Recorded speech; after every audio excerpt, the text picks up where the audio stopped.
दोस्तों आप सब कैसे हो। आज क्लास 12th का हिस्ट्री का चैप्टर नंबर 2 जिसका नाम है राजा, किसान और नगर, इसके जितने सारे मोस्ट इंपॉर्टेंट क्वेश्चन बनेंगे सारे मोस्ट इंपॉर्टेंट क्वेश्चन को इस वीडियो में डिस्कस करेंगे। ये बच्चों पार्ट नंबर 2 है। पार्ट नंबर 1 का लिंक डिस्क्रिप्शन में दे रखे। जो भी स्टूडेंट पार्ट नंबर 1 नहीं देखा पहले उसे देखे। पार्ट नंबर 1 में बच्चों क्वेश्चन नंबर 1 से लेकर क्वेश्चन नंबर 34 तक डिस्कस कर रखे, जिसका लिंक डिस्क्रिप्शन में दे रखे है। आज हम लोग स्टार्ट करेंगे पार्ट नंबर 2 जो क्वेश्चन नंबर 35 से। 35 बच्चों पेपर के पॉइंट ऑफ व्यू से बहुत इंपॉर्टेंट क्वेश्चन है, इसको इंपॉर्टेंट मार्क करें। क्वेश्चन है अशोक का धम्म क्या है। ध्यान रखना बच्चों, अशोक ने जो कलिंग युद्ध के बाद जो धम्म को अपनाया था उसमें कौन कौन सी बातें लिखी गई उसके बारे में क्या करना है इस क्वेश्चन में बताना है। बच्चों आपको ध्यान रखना है अशोक ने धम्म नीति अपनाया था। कब अपनाया था तो ध्यान रखना कलिंग युद्ध के बाद। इसमें कौन सी बातें लिखी गई है तो आपको ध्यान रखना पॉइंट में लिखना है बड़ों को क्या करना है, सम्मान करना। जो बड़े आदमी होंगे उसको क्या करना है, रिस्पेक्ट करना है। और दूसरा पॉइंट हमेशा ध्यान रखना अशोक के धम्म में जो बातें लिखी गई है हमेशा क्या बोलना बच्चों, सत्य बोलना। पहला जो पॉइंट है बड़ों का क्या करना, सम्मान करना, सम्मान का मतलब रिस्पेक्ट करना। दूसरा जो पॉइंट है बच्चों सत्य बोलना, हमेशा क्या करना, सत्य बोलना। तीसरा पॉइंट आपको ध्यान रखना अपने से जो छोटे के साथ उचित व्यवहार करना। चौथा जो पॉइंट है बच्चों विद्वानों और जो ब्राह्मण के प्रति क्या करना, सहानुभूति की नीति को अपनाना। किसके प्रति बच्चों, जो विद्वान होंगे या जो ब्राह्मण होंगे उसके प्रति किसकी नीति अपनाना, सहानुभूति की नीति अपनाना। चौथा पॉइंट बच्चों अहिंसा का संदेश। अहिंसा का मतलब होता है बच्चों हिंसा न करना। चौथा पॉइंट है बच्चों, नेक्स्ट पॉइंट है सभी धर्मों का क्या करना, सम्मान करना। जितने सारे जो धर्म है सभी धर्मों का क्या करना, रिस्पेक्ट करना। लास्ट जो पॉइंट है बच्चों दासों और ध्यान रखना बच्चों सेवकों के प्रति दयावान दिखाना। जो दास होंगे बच्चों, जो सेवक होंगे उसके प्रति क्या दिखाना है, दयावान दिखाना। उसके प्रति क्या दिखाना है, दया की भावना को दिखाना है। तो अशोक के धम्म में बच्चों इतने सारे पॉइंट है, सारे पॉइंट को क्या करना आपको बारीकी से याद करना, क्योंकि ये क्वेश्चन पेपर के पॉइंट ऑफ व्यू से बहुत बहुत इंपॉर्टेंट है। कोई भी पॉइंट को अगर समझने में दिक्कत हो रहा तो आप क्या करें, कमेंट बॉक्स में उसे जरूर लिखिए। नेक्स्ट जो इंपॉर्टेंट क्वेश्चन बच्चों क्वेश्चन नंबर 35 जिसमें लिखा हुआ है मौर्य वंश का अंतिम शासक कौन थे। ध्यान रखना बच्चों मौर्य वंश का जो अंतिम शासक थे उनका नाम है बृहदत्त। ध्यान रखना मौर्य वंश के अगर अंतिम शासक पूछेगा तो इसका आंसर हो जाएगा बच्चों बृहदत्त। अगर पूछेगा मौर्य वंश का संस्थापक कौन है तो ध्यान रखना बच्चों चंद्रगुप्त मौर्य था। दोनों क्वेश्चन को बारीकी से समझना। अगर मौर्य वंश का अंतिम शासक पूछेगा तो इसका आंसर हो जाएगा बृहदत्त। अगर पूछेगा मौर्य वंश का संस्थापक कौन है तो इसका आंसर हो जाएगा बच्चों चंद्रगुप्त मौर्य। इंपॉर्टेंट क्वेश्चन बच्चों शुंग वंश की स्थापना किसने की। बहुत इंपॉर्टेंट क्वेश्चन बच्चों शुंग वंश की स्थापना ध्यान रखना किसने की तो ध्यान रखना मौर्य वंश का जो अंतिम शासक है जिसका नाम है बृहदत्त को पुष्यमित्र शुंग को मारकर शुंग वंश की स्थापना की। इसका मतलब हुआ बच्चों नेक्स्ट क्वेश्चन बच्चों क्वेश्चन नंबर 37 में लिखा हुआ शुंग वंश की स्थापना किसने की। बच्चों मौर्य वंश के जो अंतिम शासक थे जिसका नाम है बृहदत्त, बृहदत्त को किसने मारा था ध्यान रखना पुष्यमित्र शुंग ने मारकर क्या हुआ था बच्चों, शुंग वंश की स्थापना किया हुआ। तो ध्यान रखना शुंग वंश के जो संस्थापक है उनका नाम है पुष्यमित्र। बच्चों जो मौर्य वंश के जो अंतिम शासक है बृहदत्त उसको मारकर किस वंश का स्थापना किया बच्चों, शुंग। स्थापना करने वाले उनका नाम क्या ध्यान रखना बच्चों, पुष्यमित्र। पुष्यमित्र ने किसको मारा था तो ध्यान रखना बृहदत्त। बृहदत्त कौन थे तो ध्यान रखना बच्चों मौर्य वंश के अंतिम शासक थे। तो पेपर में क्वेश्चन आता बच्चों शुंग वंश के संस्थापक कौन थे तो इसका आंसर हो जाएगा बच्चों पुष्यमित्र। शुंग ने बृहदत्त को मारकर क्या हुआ, शुंग वंश की स्थापना किया। नेक्स्ट इंपॉर्टेंट क्वेश्चन बच्चों सरदार के कार्य कौन कौन से। ध्यान रखना बच्चों सरदार का जो उदय हुआ था दक्षिण भारत में हुआ था। सरदारियों का जो उदय हुआ था वह किधर हुआ था तो ध्यान रखना बच्चों दक्षिण भारत में हुआ था। इसका काम क्या था तो ध्यान रखना बच्चों अनुष्ठान। अनुष्ठान का मतलब होता है पूजा पाठ का संचालन करना, पूजा पाठ करवाना।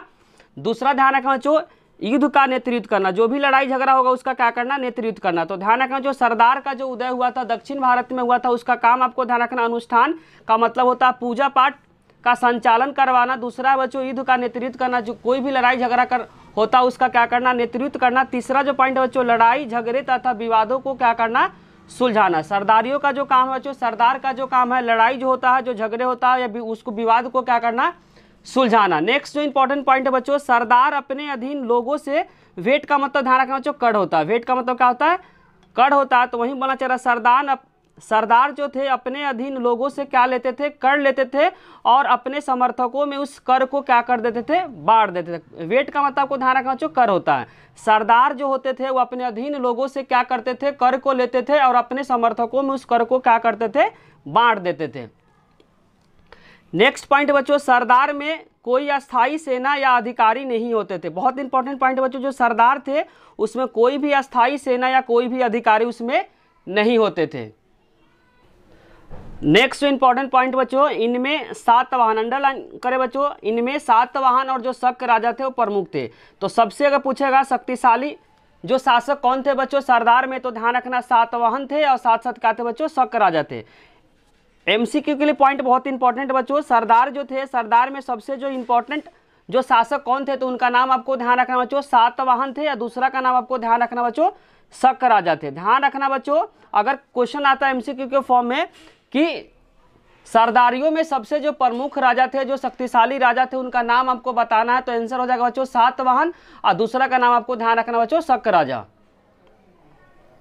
नेक्स्ट इंपॉर्टेंट क्वेश्चन बच्चों, क्वेश्चन नंबर 39, जिसमें लिखा हुआ कौन से शासकों ने अपने नाम के आगे, अंडरलाइन कर बच्चों देवपुत्र, देवपुत्र की उपाधि लगाई थी। इसका आंसर हो जाएगा बच्चों कुषाण शासकों ने। और आपको कमेंट बॉक्स में बताना बच्चों देवपुत्र का मतलब क्या होता है। बहुत इंपॉर्टेंट क्वेश्चन बताया बच्चों कि कौन से शासकों ने अपने नाम के आगे देवपुत्र की उपाधि लगाई, तो इसका आंसर हो जाएगा बच्चों कुषाण शासकों ने। आपको कमेंट बॉक्स में बताना बच्चों देवपुत्र का मतलब क्या होता है।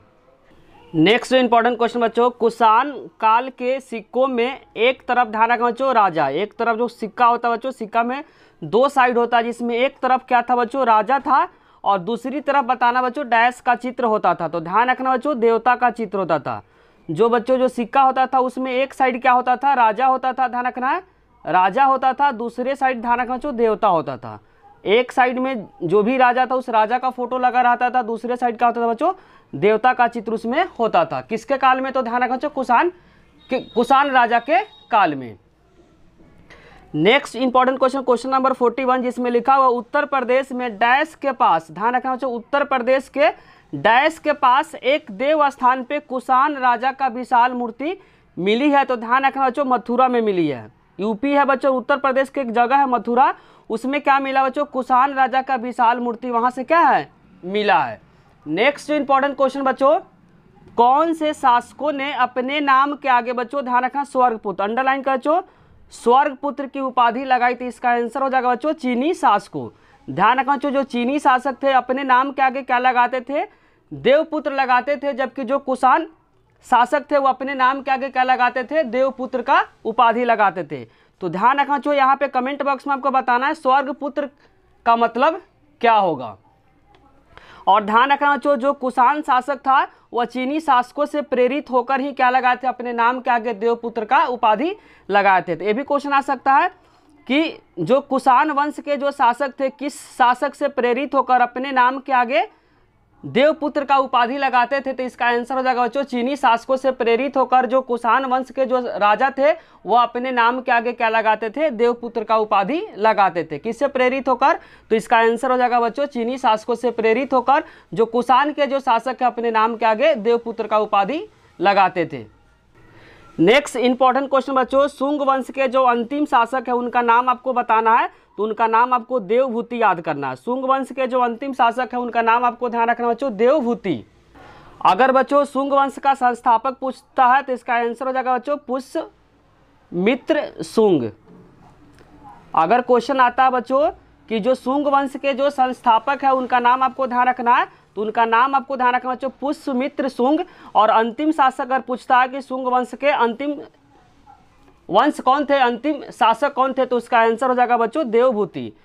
दोनों क्वेश्चन को बारीकी से समझना, शुंग वंश के संस्थापक पूछेगा तो उसका आंसर हो जाएगा बच्चों पुष्यमित्र शुंग, और अंतिम शासक पूछता है तो उसका आंसर हो जाएगा बच्चों देवभूति। नेक्स्ट जो इंपॉर्टेंट क्वेश्चन बच्चों, गुप्त वंश के अगर संस्थापक पूछता है तो इसका आंसर हो जाएगा बच्चों श्रीगुप्त। सातवाहन के बाद बच्चों ही शासक आए थे। गुप्त वंश कब आए थे बच्चों, सातवाहन के बाद आए थे। तो पूछता है अगर गुप्त वंश के संस्थापक पूछेगा तो इसका आंसर हो जाएगा बच्चों श्रीगुप्त। क्या हो जाएगा श्रीगुप्त। नेक्स्ट इंपॉर्टेंट क्वेश्चन बच्चों, गुप्त वंश का स्थापना कब हुआ, तो ध्यान रखना है 275 ईस्वी में हुआ था। ध्यान रखना बच्चों गुप्त वंश की स्थापना कब हुआ था, तो 275 ईस्वी में हुआ था। किसने किया था, तो इसका आंसर हो जाएगा बच्चों श्रीगुप्त ने किया था। नेक्स्ट इंपॉर्टेंट क्वेश्चन नंबर बच्चों 46 लिखा, गुप्त वंश का जो राजकीय भाषा है, जो गुप्त वंश में बच्चों जो राजकीय भाषा कौन सी थी, तो इसका आंसर हो जाएगा बच्चों संस्कृत थी। गुप्त वंश में बच्चों जो राजकीय भाषा कौन सी थी, तो इसका आंसर हो जाएगा बच्चों संस्कृत भाषा थी। नेक्स्ट जो इंपॉर्टेंट क्वेश्चन बच्चों, किस काल को भारत का स्वर्ण युग, अंडरलाइन करो बच्चों, किस काल को भारत का स्वर्ण युग कहा जाता है? तो इसका आंसर हो जाएगा बच्चों गुप्त काल। गुप्त काल के अगर संस्थापक पूछेगा तो इसका आंसर हो जाएगा बच्चों श्रीगुप्त। ध्यान रखना, बहुत बहुत इंपॉर्टेंट क्वेश्चन बच्चों, किस काल को भारत का स्वर्ण युग कहा जाता है? तो इसका आंसर हो जाएगा बच्चों गुप्त काल। गुप्त काल के अगर संस्थापक पूछता है तो इसका आंसर हो जाएगा बच्चों श्रीगुप्त। कब हुआ था? तो 275 ईस्वी में श्रीगुप्त ने गुप्त वंश की स्थापना की थी। सारे पॉइंट को बच्चों आपको बारीकी से याद करना है। नेक्स्ट जो इंपॉर्टेंट क्वेश्चन बच्चों, गुप्त काल में अधिकतर जो सिक्के होते थे वो डैश से बनाए जाते थे। तो इसका आंसर हो जाएगा बच्चों गुप्त काल में जो अधिकतर सिक्के डैश से बनाए जाते थे, इसका आंसर हो जाएगा बच्चों सोने। सोने से ज्यादातर बच्चों जो सिक्के गुप्त काल में बनाए जाते थे। नेक्स्ट जो इंपॉर्टेंट क्वेश्चन बच्चों, बहुत बहुत इंपॉर्टेंट क्वेश्चन है जो अभी जो बताने जा रहे हैं, प्रयाग परिस्थिति बच्चों एक बुक है, उसकी रचना किसने की थी? ध्यान रखना बच्चों, प्रयाग परिस्थिति एक बुक है, उस बुक की रचना किसने की थी? तो इसका आंसर हो जाएगा बच्चों हरिसेन ने की थी। किस भाषा में की थी? तो इसका आंसर हो जाएगा बच्चों संस्कृत भाषा में की थी। तो क्वेश्चन ऐसे भी आ सकता है, प्रयाग परिस्थिति जो हरिसेन जो की थी उसका भाषा कौन सा था? तो ध्यान रखना बच्चों, वह भाषा संस्कृत भाषा में लिखी गई थी। प्रयाग परिस्थिति जो लिखी गई थी, जो बुक किसने लिखी गई थी? इसका आंसर हो जाएगा बच्चों हरिसेन ने लिखी थी। और कौन सी भाषा में अगर पूछता तो इसका आंसर हो जाएगा बच्चों संस्कृत भाषा में लिखी गई थी। नेक्स्ट जो इंपॉर्टेंट क्वेश्चन बच्चों, गुप्त वंश के सबसे शक्तिशाली शासक कौन थे? तो इसका आंसर हो जाएगा बच्चों समुद्रगुप्त। और समुद्रगुप्त को बच्चों ध्यान रखना, उसको भारत का नेपोलियन कहा जाता है। समुद्रगुप्त को क्या कहा जाता है बच्चों? भारत का नेपोलियन। बहुत इंपॉर्टेंट पॉइंट है बच्चों, भारत का नेपोलियन किसे कहा जाता है? तो इसका आंसर हो जाएगा बच्चों समुद्रगुप्त को। भारत का नेपोलियन किसे कहा जाता है? तो इसका आंसर हो जाएगा बच्चों समुद्रगुप्त, जो गुप्त वंश के सबसे शक्तिशाली शासक थे। नेक्स्ट इंपॉर्टेंट क्वेश्चन बच्चों, समुद्रगुप्त के राजकवि का क्या नाम था? तो ध्यान रखना बच्चों, समुद्रगुप्त के जो राजकवि थे उनका नाम था हरिसेन। और हरिसेन ने एक बुक लिखी थी, उस बुक का नाम आपको ध्यान रखना प्रयाग परिस्थिति। और कौन सी भाषा में लिखी गई थी? तो इसका आंसर हो जाएगा बच्चों संस्कृत भाषा में लिखी गई थी। बहुत इंपॉर्टेंट क्वेश्चन बच्चों कि समुद्रगुप्त के जो राजकवि थे उनका क्या नाम था? इसका आंसर हो जाएगा बच्चों हरिसेन उनका नाम था। नेक्स्ट इंपॉर्टेंट क्वेश्चन बच्चों, क्वेश्चन नंबर 52, जिसमें लिखा हुआ वेद कितने प्रकार के होते हैं और कौन कौन से हैं? तो ध्यान रखना बच्चों, वेद जो होते हैं वो 4 प्रकार के होते हैं। वेद कितने प्रकार के होते हैं? 4 प्रकार का। पहले का नाम बच्चों ऋग्वेद, दूसरे का नाम है यजुर्वेद, तीसरे का नाम बच्चों सामवेद और चौथे का नाम है अथर्ववेद। तो वेद कितने प्रकार के होते हैं बच्चों? तो वेद आपको ध्यान रखना 4 प्रकार के होते हैं। कौन कौन से पूछेगा? तो ऋग्वेद, यजुर्वेद, सामवेद और अथर्ववेद। नेक्स्ट जो इंपॉर्टेंट क्वेश्चन बच्चों, मौर्य साम्राज्य के शासन काल में सेना व्यवस्था कैसी थी? ध्यान रखना बच्चों, मौर्य साम्राज्य में शासन काल में सेना व्यवस्था के बारे में क्या करना है बताना है। क्वेश्चन लॉन्ग के लिए बहुत इंपॉर्टेंट है बच्चों, इस क्वेश्चन को क्या करना आपको बारीकी से समझना, इसे याद करना कि पेपर के पॉइंट ऑफ व्यू से बहुत बहुत इंपॉर्टेंट क्वेश्चन बच्चों लॉन्ग के लिए। तो ध्यान रखना, मैगस्थनीज बच्चों एक बुक लिखी थी, उस बुक का नाम आपको कमेंट बॉक्स में बताना है कि मैगस्थनीज के द्वारा जो बुक लिखी गई है उस बुक का आपको नाम कमेंट बॉक्स में क्या करना है बताना है। मैगस्थनीज के अनुसार मौर्य साम्राज्य में सेना का संचालन के लिए ध्यान रखना चाहिए एक समिति, कितनी समिति बनाई गई थी? एक समिति, और 6 क्या थी? उप समितियाँ थी। तो ध्यान रखना बच्चों, मैगस्थनीज के अनुसार मौर्य साम्राज्य में सेना का संचालन के लिए एक समिति बनाई गई थी और ध्यान रखना 6 क्या बनाई थी? उप समिति बनाई गई थी। अब यहाँ पे बच्चों 6 जो समिति है उसका काम क्या था? अलग अलग था। मतलब 6 ग्रुप है, वो 6 ग्रुप का काम क्या है? अलग अलग है। तो पहला ध्यान रखना बच्चों, पहला जो ग्रुप है उसका काम था नौसेना का क्या करना? संचालन करना। यहाँ पे मान लीजिए कि 6 क्या है? उप समिति। यहाँ पे जो भी काम दिया गया 6 उप समिति का क्या है? काम दिया गया। तो पहला जो काम था बच्चों, पहले का जो काम था वो आपको ध्यान रखना नौसेना का क्या करना? संचालन करना। पहला जो उप समिति का काम क्या ध्यान रखना बच्चों? नौसेना का संचालन करना। जो दूसरा जो उप समिति था उसका काम है यातायात को खान पान के देख रेख करना। दूसरा का काम था बच्चों यातायात खान पान की क्या करना? देख रेख करना। तीसरा जो पॉइंट है बच्चों, पैदल सैनिकों का क्या करना? संचालन करना। जो तीसरा जो ग्रुप का जो काम आपको ध्यान रखना बच्चों, तीसरा जो उप समिति का जो काम था पैदल सैनिकों को क्या करना? संचालन करना। चौथा का पॉइंट आपको ध्यान रखना बच्चों, अश्वरोही। अश्वरोही का मतलब होता है घोड़े का क्या करना? संचालन करना। जो चौथा जो बता अश्वरोही लिखा हुआ, अश्वरोही का मतलब होता है घोड़े का क्या करना? संचालन करना। पांचवा आपको ध्यान रखना बच्चों, रथारोही। रथारोही का मतलब होता है बच्चों कि अगर यातायात को एक जगह से दूसरे जगह ले जाना, उसके लिए घोड़े का क्या करना? व्यवस्थित करना। तो रथारोही का मतलब को ध्यान रखना बच्चों, रथ के द्वारा सामान को एक जगह से क्या करना? दूसरे जगह भेजना। छठा जो उप समिति का आपको काम ध्यान रखना बच्चों, हाथियों का क्या करना, संचालन करना। पांचवा पॉइंट आपको ध्यान रखना बच्चों, रथारोही। रथारोही का मतलब होता है रथ के माध्यम से सामान को एक जगह से दूसरे जगह भेजना।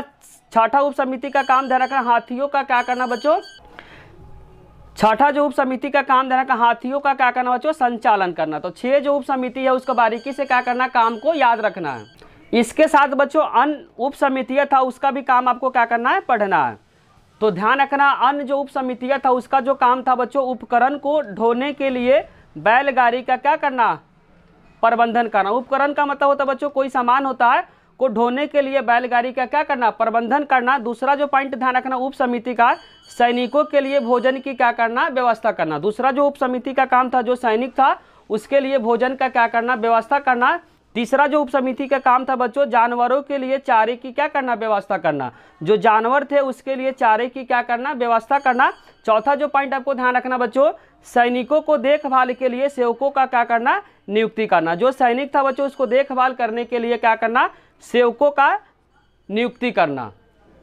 नेक्स्ट इंपॉर्टेंट क्वेश्चन बच्चों, सबसे पहले कौन से सिक्के आए थे। ध्यान रखना बच्चों, सबसे पहले जो सिक्के आए थे चांदी और तांबे और तथा आहत के सिक्के आए थे। सबसे पहले कौन से सिक्के आए थे, तो चांदी और तांबे के आहत सिक्के सबसे पहले आए थे। बच्चों एक क्वेश्चन पेपर के लिए बहुत इंपॉर्टेंट है, एमसीक्यू के लिए, कि सबसे पहले कौन से सिक्के आए थे। तो इसका आंसर हो जाएगा बच्चों, चांदी और तांबे के आहत सिक्के आए थे। सबसे पहले सोने के सिक्के किसने जारी किए थे, तो सबसे पहले बच्चों जो सोने के जो सिक्के जो जारी करने वाले शासक का नाम को ध्यान रखना, कुषाण शासक ने क्या किया था, सबसे पहले सोने के सिक्के जारी किया था। इन सिक्कों का जो वजन, ध्यान रखना बच्चों, जो कुषाण शासक ने जो सोने के सिक्के जो जारी किया था, इन सिक्कों का जो वजन था, ध्यान रखना बच्चों, इन सिक्कों का जो वजन और आकार उस समय रोमन के सिक्के जैसे ही हुआ करते थे। ध्यान रखना बच्चों, इन सिक्कों का जो वजन और आकार जो होते थे उस समय के रोमन सिक्के जैसे ही हुआ करते थे। नेक्स्ट जो इंपॉर्टेंट क्वेश्चन बच्चों बुक है, बहुत बारीकी से क्या करना है, याद करना है, क्योंकि ये क्वेश्चन बहुत बहुत इंपॉर्टेंट है। द नेचुरल हिस्ट्री किसने लिखी थी। ध्यान रखना बच्चों, द नेचुरल, बुक का नाम है द नेचुरल हिस्ट्री, किसने लिखी थी, तो इसका आंसर हो जाएगा बच्चों प्लिनी। पूरा नाम को ध्यान रखना है, प्लिनी द एल्डर। ध्यान रखना है Pliny the Elder. Pliny the Elder कौन सी बुक लिखी थी, तो इसका आंसर हो जाएगा बच्चों the natural history. Next important question बच्चों एमसीक्यू के लिए बहुत इंपॉर्टेंट क्वेश्चन है कि कलिंग का युद्ध कब हुआ था। तो ध्यान रखना बच्चों, कलिंग युद्ध जो हुआ था 261 ईसा पूर्व में हुआ था। बहुत इंपॉर्टेंट क्वेश्चन है, इसका आंसर याद रखना बच्चों, 261 ईसा पूर्व में कलिंग युद्ध हुआ था। नेक्स्ट इंपॉर्टेंट क्वेश्चन बच्चों, कलिंग युद्ध किसके बीच हुआ था। कलिंग जो युद्ध हुआ था वो किसके बीच हुआ था, तो ध्यान रखना बच्चों, अशोक और कलिंग राजा के बीच हुआ था। इसी युद्ध के बाद बच्चों अशोक ने धम्म नीति को अपनाया था। एमसीक्यू के लिए भी इंपॉर्टेंट है बच्चों, अशोक ने किस युद्ध के बाद धम्म नीति को अपनाया था, तो इसका आंसर हो जाएगा बच्चों कलिंग युद्ध के बाद। कलिंग युद्ध कब हुआ था, तो 261 ईसा पूर्व में हुआ था। कलिंग युद्ध किसके बीच हुआ था, तो इसका आंसर हो जाएगा बच्चों अशोक और कलिंग के जो राजा थे उसके बीच हुआ था। जो वर्तमान समय में बच्चों कलिंग कहाँ पे है, तो ध्यान रखना वर्तमान समय में कलिंग बच्चों उड़ीसा में है। बचे हुए क्वेश्चन बच्चों नेक्स्ट पार्ट में लेकर आएंगे। अगर बच्चों वीडियो अच्छी लगी हो तो लाइक कमेंट और सब्सक्राइब करना चैनल को ना भूले। आप लोग का कमेंट ही बच्चों हम लोग को मोटिवेट करता है वीडियो बनाने के लिए, और साथ साथ दोस्तों के साथ शेयर करना भी ना भूलें। Thank you.